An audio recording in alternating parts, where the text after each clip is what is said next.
नमस्कार दोस्तों, कार मेरे यार के आज के एपिसोड में आपका बहुत बहुत स्वागत है। दोस्तों, बलेनो और स्विफ्ट दोनों की बात करनी बहुत ज़रूरी है क्योंकि दोनों गाड़ियां एक ही मैन्युफैक्चर की हैं और एक जैसी ही गाड़ियां तकरीबन लगती हैं और एक जैसी ही प्राइस लेके चलती हैं। तो कौन सी गाड़ी हमारे लिए बेहतर है, क्योंकि दोनों गाड़ियाँ काफ़ी पॉपुलर है। तो चलिए दोस्तों, देख लेते हैं कि इनमें कौन सी गाड़ी हमारे लिए बनी है।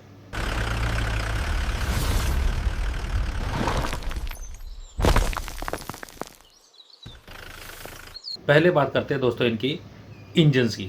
इंजन्स की बात करनी ज़रूरी है क्योंकि दोनों के इंजन्स अब अलग अलग हो गए हैं। पहले सेम थे, लेकिन अब पिछले साल जब गाड़ी को स्विफ्ट को अपडेट किया गया, नई गाड़ी आई, नई जनरेशन आई, तो वहाँ पे इंजन्स में भी काफ़ी बदलाव कर दिए गए। तो इंजन देखिए दोस्तों, स्विफ्ट का है जो 80.5 PS की पावर, 117 Nm की टॉर्क के साथ ये गाड़ी, जबकि बलेनो की बात करें तो 88.5 PS की गाड़ी, 113 Nm की टॉर्क वाली गाड़ी है। तो यहाँ पे तकरीबन 8 Nm की 8 bhp की पावर का फ़र्क है। ज़्यादा पावर जनरेट करती है बलेनो, बड़ी गाड़ी है। तो इंजन दोनों 1.2 लीटर के ही हैं, लेकिन सिलेंडर्स का फ़र्क है। सिलेंडर इसमें 3 सिलेंडर आ गई। पहले 4 सिलेंडर स्विफ्ट आती थी, लेकिन अब 3 सिलेंडर है। बलेनो अभी भी 4 सिलेंडर गाड़ी आती है। इसका इंजन है Z12 सीरीज़ का अब वाला, लेकिन बलेनो का था K सीरीज़ वाला 1.2 लीटर का इंजन इसके अंदर डाला गया है। फ्यूल टैंक दोनों के दोस्तों तकरीबन सेम है, 37 लीटर के हैं। पेट्रोल के अंदर अगर माइलेज की बात की जाए तो 24.8 की माइलेज क्लेम करती है स्विफ्ट और बलेनो 22.35 की माइलेज क्लेम करती है। तो यहाँ पर तकरीबन 2.4 2.5 की माइलेज का फ़र्क प्रति लीटर के हिसाब से यहाँ पे पेट्रोल में पड़ता है। कीमत मैं दोस्तों तभी कह रहा था, मैं कीमत की बात करता हूँ। बेस ट्रिम अगर देखें सिर्फ 20,000 का फ़र्क है। LXI वेरिएंट जो बेस वेरिएंट स्विफ्ट का आता है वो 5,80,000 के करीब का पड़ता है, और जो सिग्मा वेरिएंट बलेनो का है वो तकरीबन 6 लाख का पड़ता है बेस ट्रिम एक्स शोरूम में। तो 20,000 का फ़र्क कोई मैटर नहीं करता। आजकल तो लोग मोटरसाइकिल लेते हुए, टू व्हीलर लेते हुए 20,000 का फ़र्क नहीं देते, या तो फिर गाड़ी की बात हो रही वो भी 6 लाख की गाड़ी की, तो 20,000 का डिफरेंस कुछ ज़्यादा नहीं है। साइज़ की अगर बात की जाए दोस्तों, साइज़ में यहाँ पर काफ़ी फ़र्क है। हाइट अगर देखें तो 1520 स्विफ्ट की है और 1500 यानी कि 20 mm छोटी है बलेनो हाइट में। लेंथ में देखें 3860 स्विफ्ट, बलेनो 3990, तो लेंथ में काफ़ी लंबी है बलेनो। व्हील बेस की बात कीजिए 2450 और 2520, 70 mm का व्हील बेस का भी फ़र्क है। 70 mm बड़ी है बलेनो यहाँ पे व्हील बेस में। विड्थ की बात करिए तो 1735 और 1745, 10 mm का विड्थ का भी फ़र्क है बलेनो और स्विफ्ट में। बलेनो बड़ी है तो यहाँ पे अंदर की जो केबिन स्पेस है उसका फ़र्क बहुत ज़्यादा पड़ जाता है, खासतौर पर जब आपका लेंथ और व्हील बेस बड़ा हो, साथ में विड्थ भी उसको कॉम्प्रोमाइज़ करती है। बूट स्पेस की बात करिए तो जाहिर सी बात है, व्हील बेस बड़ा तो बूट स्पेस का भी फ़र्क पड़ेगा। 265 लीटर का यहाँ पे स्विफ्ट का है और 308 लीटर का बलेनो का है। टायर साइज़ यहाँ भी डिफरेंस है, 165 80 R14 टायर है स्विफ्ट के अंदर, जबकि बलेनो के अंदर एक प्रोफाइल बड़े टायर हैं, 185 65 R15 टायर इसके अंदर मिलते हैं। सेफ्टी तकरीबन एक जैसी है दोनों गाड़ियों के अंदर, 6 airbag, ABS, EBD, brake assist वगैरह सब चीज़ें दोनों गाड़ियों में मिल जाती हैं। हाँ, बेस ट्रिम में अगर देखें तो एडजस्टेबल हेडलैम्प सब स्विफ्ट में मिलते हैं, लेकिन बलेनो में मिसिंग दिखते हैं। देखते हैं गुड बैड क्या है। बाकी ये चीज़ें तो मैंने सिर्फ इसीलिए क्योंकि डिफरेंस ये चीज़ें करती हैं, बाकी छोटी मोटी चीज़ें और हैं, लेकिन उनका यहाँ पे जिक्र करने लग गया तो वीडियो बहुत ही लंबा हो जाएगा। सिर्फ प्रोज एंड कॉन्स देख लेते हैं कि कौन सी गाड़ी में क्या खासियत है, क्या कमी है। बलेनो शुरू करते हैं। बलेनो दोस्तों देखते हैं तो हम इसके अंदर, मैंने जैसे बताया, व्हील बेस और विड्थ बहुत बड़ी है इसकी एज़ कम्पेयर टू स्विफ्ट। तो यहाँ पे स्पेशियस इंटीरियर इसका दिख जाता है और 4 पर्सन की बैठने की अच्छी खासी जगह मिल जाती है। खासतौर पर अगर 6 फीट से ऊपर के भी पर्सन है तो आराम से अच्छे तरीके से बैठ के आप ड्राइव कर सकते हैं गाड़ी। दूसरा देखा जाए तो इसकी जो एडजस्टेबिलिटी है वो भी काफ़ी अच्छी है, क्योंकि टेलीस्कोपिक स्टीयरिंग व्हील इसके अंदर मिल जाता है। हाइट एडजस्टेबल ड्राइवर सीट मिल जाती है, तो अपने हिसाब से गाड़ी को, चाहे कोई पर्सन 5 फीट का है चाहे 6 फीट का, आराम से गाड़ी को अपने हिसाब से एडजस्ट करके ड्राइव कर सकता है बड़े आराम से।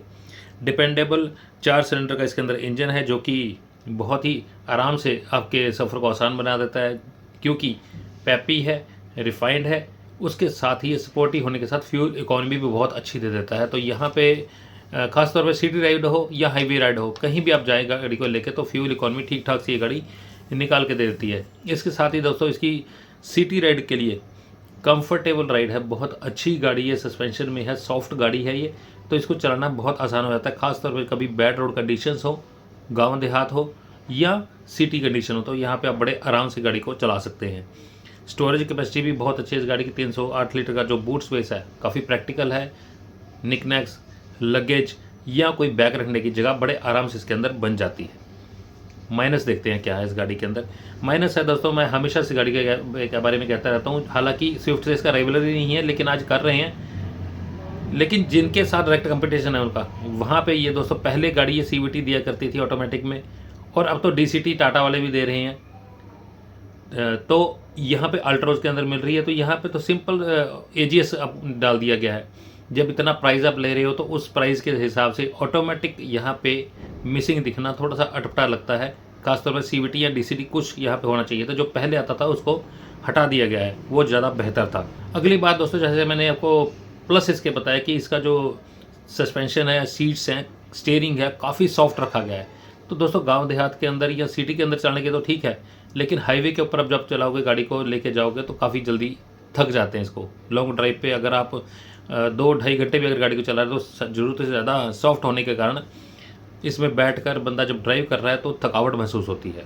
दूसरी बात दोस्तों, इसके अंदर जो अल्ट्रोस है उसके अंदर अगर डीजल इंजन भी दिया गया, तो यहाँ पर डीजल इंजन मिसिंग दिखता है इसके अंदर। जो पहले आया करता था, मारुति ने पूरे लॉट में अपने डीजल इंजन बनाना बंद कर दिया है। तो ये चीज़ इसके अंदर मिसिंग नज़र आती है। दूसरी बात, अगर स्विफ्ट से मुकाबला करके देख रहे हैं तो इसका अंदर जो फ्यूल इकोनॉमी है थोड़ी सी कम है। फ्यूल इकोनॉमी में ज़्यादा बाजी मार के ले जाती है स्विफ्ट। पार्किंग की अगर सुविधा देखें तो पार्किंग को भी थोड़ा सा ज़्यादा आसान, हालांकि इसमें भी कोई ज़्यादा बड़ी मुश्किल वाला बात नहीं है, लेकिन अगर स्विफ्ट से मुकाबला कर रहे हैं, स्विफ्ट की बात करते हैं, स्विफ्ट में प्रोज क्या हैं, खासियतें क्या हैं। सबसे पहली बात तो स्पोर्टी डिज़ाइन है इसका, वाइब्रेंट कलर्स, शार्प स्टाइलिंग है, ब्राइट कलर्स के साथ साथ ये गाड़ी एक यूथफुल फील लेके गाड़ी चलती है।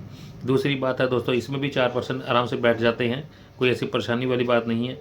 और जो गाड़ी के टॉप ट्रिम में वहाँ पे जाते हैं सारे बेसिक जो है वो सारे कवर कर लेती है गाड़ी इस प्राइस के अंदर, जिसमें कि ऐसे क्रूज़ कंट्रोल है, keyless entry, auto AC, power window के साथ शेयरिंग कंट्रोल्स भी सब कुछ इस गाड़ी में मिल जाता है। रही बात इंफोटेनमेंट सिस्टम की, तो इसके अंदर 6 स्पीकर वाला 9 इंच का infotainment system, wireless Android, Apple CarPlay की सुविधा के साथ ये गाड़ी ठीक ठाक इंफोटेनमेंट सिस्टम भी लेके चलती है। इंजन की बात की जाए तो सुपर एफिशिएंट इसका इंजन है। सबसे ज़्यादा बलेनो और स्विफ्ट के अंदर देखा जाए मुकाबला करके तो सबसे ज़्यादा ये माइलेज निकाल के हमें दे रहा है। इवन आप अगर सिटी के अंदर इसको चलाते हैं तो 16 से 17 की माइलेज बड़े प्यार से आपको गाड़ी ये दे देगी आराम से निकाल के। माइनस क्या है दोस्तों इस गाड़ी के अंदर? सबसे माइनस वाली बात मेरे को इस गाड़ी में शुरू से लगती है इसकी इंटीरियर क्वालिटी। प्लास्टिक क्वालिटी इतनी बेटर नहीं है, जितने आप प्राइस बढ़ाते जा रहे हो गाड़ी के। इंजन आपने चेंज कर दिया, काफ़ी आपने फीचर डाल दिए, लेकिन प्लास्टिक क्वालिटी वहीं की वहीं है। बड़ी रफ प्लास्टिक क्वालिटी है जब आप प्राइस 10 लाख के करीब टॉप ट्रिम का लेके जा रहे हो। तो पहले जैसे बताया 3 सिलेंडर का इंजन है इसके अंदर, तो 3 सिलेंडर इंजन होने के कारण जो पहले पावर मिलती थी गाड़ी के अंदर, फ्यूल एफिशिएंसी अच्छी है, लेकिन जो पहले पावर मिलती थी वो पावर अब नहीं मिल पाती जो 4 सिलेंडर पावर जनरेट करता है। इसी इंजन के साथ एक और गाड़ी के साथ एक डिसएडवांटेज जुड़ा है कि 3 सिलेंडर इंजन होने के कारण इसके अंदर NVH लेवल्स, थोड़ी हार्शनेस, थोड़ी वाइब्रेशंस गाड़ी के अंदर बहुत आती हैं। अगर आप इसका बलेनो से मुकाबला कर रहे हो, 4 सिलेंडर गाड़ी और 3 सिलेंडर गाड़ी के अंदर काफ़ी स्मूथ होती है गाड़ी 4 सिलेंडर गाड़ी चलाना। 3 सिलेंडर गाड़ी के अंदर ये चीज़ें आपको नहीं मिल पाती। तो दोस्तों ये कुछ डिफरेंस है। कंपेयर मोटे मोटे तौर पे यही कर सकते हैं कि अगर आपको फ्यूल एफिशिएंसी अच्छी चाहिए, थोड़ी स्पोर्टियर गाड़ी चाहिए, लुक अच्छी चाहिए गाड़ी की, और साथ में थोड़ा पार्किंग में बेस टाइम से आपको पार्किंग समस्या का सामना नहीं करना पड़ता, सिटी के अंदर आराम से भीड़ भाड़ वाले इलाकों से निकालनी है गाड़ी, तो ये गाड़ी स्विफ्ट आपके लिए बनी है। इधर हर तरीके से देखा जाए तो बलेनो बेटर है, चाहे वो डायमेंशंस देखें या फीचर्स देखें, तो यहाँ पे थोड़ी बेटर गाड़ी हमें बलेनो देखने को मिल रही है जब आप 20-30 हज़ार का फ़र्क लेके चलते हैं तो।